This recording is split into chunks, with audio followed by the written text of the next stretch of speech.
కాబట్టి మేము ఒకటి చెప్తున్నాము, అంబటి రాంబాబు గారికి ఒక మంచి యాడ్ ఒకటి సెలెక్ట్ చేస్తాం. మురికిని దూరం చేస్తుంది, చేతుల్ని కాపాడుతుంది. ట్రిపుల్ ఎక్స్ సోప్ మరియు వాషింగ్ పౌడర్, సంస్కారవంతమైన సోప్. మురికిని దూరం చేస్తుంది, చేతుల్ని కాపాడుతుంది. ట్రిపుల్ ఎక్స్ సోప్ మరియు వాషింగ్ పౌడర్, సంస్కారవంతమైన సోప్. ఇప్పుడు అర్థమైంటుంది ఎందుకు ఇది వచ్చా మేము అందరం అనేసి. సంస్కారవంతమైన సోప్ ఇది. ఆయన సంస్కారవంతమైన నాయకుడు, ఆయన కితాబ్ ఇచ్చాడు. కాబట్టి ఈ కంపెనీ వాళ్ళు ఈ సోప్కి అంబటి రాంబాబు గారు ఫోటో పెట్టి అడ్వర్టైజ్మెంట్ పెడితే చాలా బాగుంటుంది.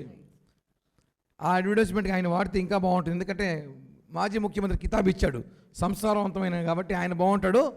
అలాగే ఆయనకు కూడా ట్రిపుల్ ఎక్స్ రాంబాబు పేరు కూడా పెడదాం మనం. అంబటి రాంబాబు తీసేసి ట్రిపుల్ ఎక్స్, ఆయనకి బాగా ఐడియాస్ ఉండాలి. ట్రిపుల్ ఎక్స్ మళ్ళీ వాళ్ళు కూడా మాట్లాడతారులే, వైసీపీ వాళ్ళు కూడా, మేము కాంప్రమైజ్ కాము. ట్రిపుల్ ఎక్స్ రాంబాబుని పెడదాం. ఎంత కామెడీ అంటే వెరైటీ పుల్లారావు ఒక సినిమా ఉంది, ఐడియా ఉంది చాలామందికి ఇక్కడ, బ్రహ్మానందం సినిమా ఒకటి. అందులో అన్ని వెరైటీగా చేస్తాడు బ్రహ్మానందం. జనం లేకుండా మీటింగ్ పెడతాడు, జనం లేకపోతే తప్పట్లు కొట్టించుకుంటాడు. ఏదైనా బుకేలు ఇస్తాం అందరం, ఆయన కాలీఫ్లవర్ తీసుకుంటాడు, ఎందుకంటే నేను వెరైటీ అంటాడు.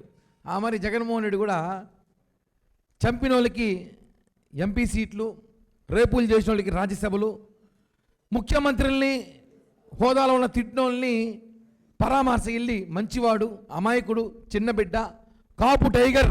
మళ్ళీ ఆయన ఇంక అవి కూడా వచ్చే ఫోటోలు, కాపు టైగర్ బొమ్మలు ఎవరిని ఆడబెడతాం. కానీ అంటే కులాన్ని మీరు ఎంత దారుణంగా వాడుకుంటారో మనకు తెలుసు.